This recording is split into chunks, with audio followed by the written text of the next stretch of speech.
Hi guys, இன்னைக்கு நம்ம இந்த வீடியோல இயக்குனர் வெற்றிமாறன் அவர்கள் இயக்கத்துல விஜய் சேதுபதி, சூரி மற்றும் பலர் நடிச்சிருக்கிற விடுதலை பார்ட் 2 திரைப்படத்தோட ட்ரெய்லர் பத்தின டீகோடிங் தான் பார்க்க போறோம். நிலம், இனம், மொழின்னு மக்களை ஒன்று சேர்க்கிற வேலையை நாங்கள் செய்ய ஆரம்பிச்சப்போ நீங்கள் கட்டமைச்சிருக்கிற இந்த ஜாதி, மதம், பிரிவினைவாதம் எதை வச்சு உங்கள் அமைப்பால் அரசியல் பண்ண முடியாமல் போச்சு. அப்போ ஆரம்பிச்சது இந்த பயம்.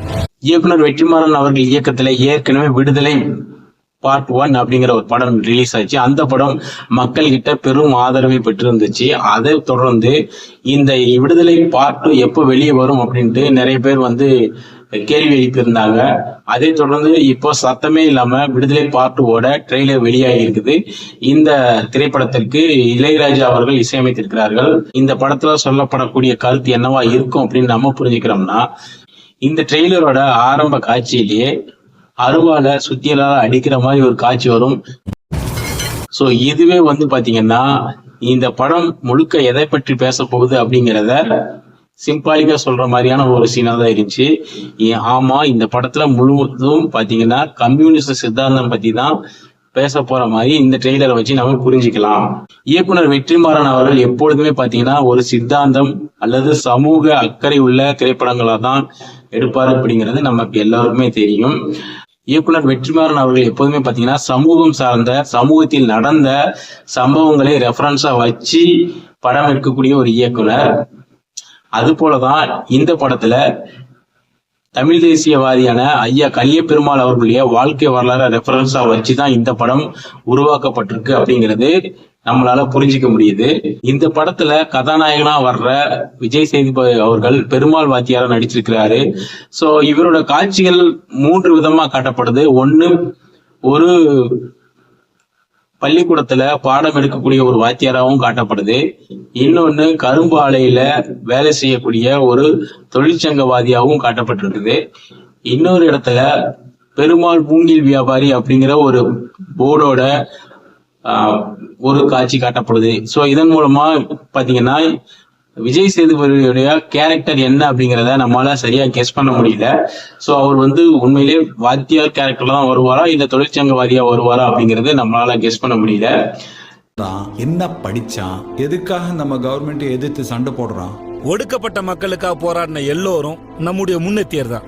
எப்பவுமே வெற்றிமாறன் அவர்களுடைய படங்கள்ல வசனங்கள் எல்லாமே ஷார்ப்பா இருக்கும். அது மாதிரி இந்த ட்ரெய்லர்லயும் சில வசனங்கள் ரொம்பவே ஷார்ப்பா இருக்குது. அதுல ஒரு சில வசனங்கள் பாத்தீங்கன்னா ரொம்பவே கரண்ட் அரசியல்ல என்ன நடக்குங்கிறத சொல்லக்கூடியதா இருக்குது. உதாரணமா பாத்தீங்கன்னா, நாங்க மக்களை இனம், மொழி, நிலம்னு ஒண்ணு சேர்க்க நினைச்சா நீங்க ஜாதி, மதம்னு மக்களை பிரிக்கிறீங்க அப்படிங்கிற ஒரு வசனம் வருது. இது உண்மையிலே இப்போதைய அரசியல்ல இதுதான் நடந்துகிட்டு இருக்கு அப்படிங்கிறது உண்மையான ஒரு விஷயம். அது மட்டும் இல்ல, என்ன மாதிரி ஒருத்தன் தண்டவாளத்துல தலை வச்சு படுத்ததுனாலதான் உன்ன மாதிரி படிச்சவங்க எல்லாம் உருவாகி இருக்கிறாங்க அப்படிங்கிற ஒரு வசனம் வருது. என்ன மாதிரி படிக்காத ஒருத்தன் தண்டவாளத்துல தலை வச்சு படுத்ததுனாலதான் உன்ன மாதிரி ஒருத்தன் படிச்சு வந்து உட்கார்ந்து இருக்க. இந்த வசனம் யாரை குறிக்குது அப்படின்னு பாத்தீங்கன்னா, எனக்கு தெரிஞ்சு ஐயா கலைஞர் அவர்களை இந்த வசனம் குறிக்கிறதுக்கு ஆனா வாய்ப்பு அதிகமா இருக்குது. சோ யார நினைச்சு இந்த வசனம் வைக்கப்பட்டது அப்படிங்கிறது சரியா தெரியல. அதுக்கப்புறம் கடைசியா இந்த ட்ரெய்லரோட கடைசியா ஒரு வசனம் வருது. அது மட்டும் இல்ல, ட்ரெய்லரோட கடைசியில ஒரு வசனம் வருது. அந்த வசனம் என்னன்னு பாத்தீங்கன்னா, தலைவர்கள் ரசிகர் மட்டும்தான் உருவாக்குவாங்க, அது முன்னேற்றத்துக்கு வழிவகுக்காது. தத்துவம் இல்லாத தலைவர்களால ரசிகர்களால தான் உருவாக்க முடியும். அந்த ரசிகர்களை வச்சுட்டு நாட்டை முன்னோக்கி கொண்டு செல்ல முடியாது அப்படிங்கறதுதான் அந்த வசனம். அந்த வசனம் எல்லோராலும் இவரைத்தான் குறிக்கிறாங்க, இவரைத்தான் குறிப்பிட்டு சொல்லப்பட்டிருக்கு அப்படிங்கிற மாதிரி நிறைய பேர் நிறைய விதமா கருத்து சொல்றாங்க. அந்த வசனம் யாரை குறிக்குது அப்படிங்கிறத நீங்களே உங்களுக்கு தெரிஞ்சா கமெண்ட்ல பதில் சொல்லுங்க. நன்றி நண்பர்களே. மீண்டும் அடுத்த ஒரு வீடியோவில் சந்திக்கலாம். நன்றி, வணக்கம்.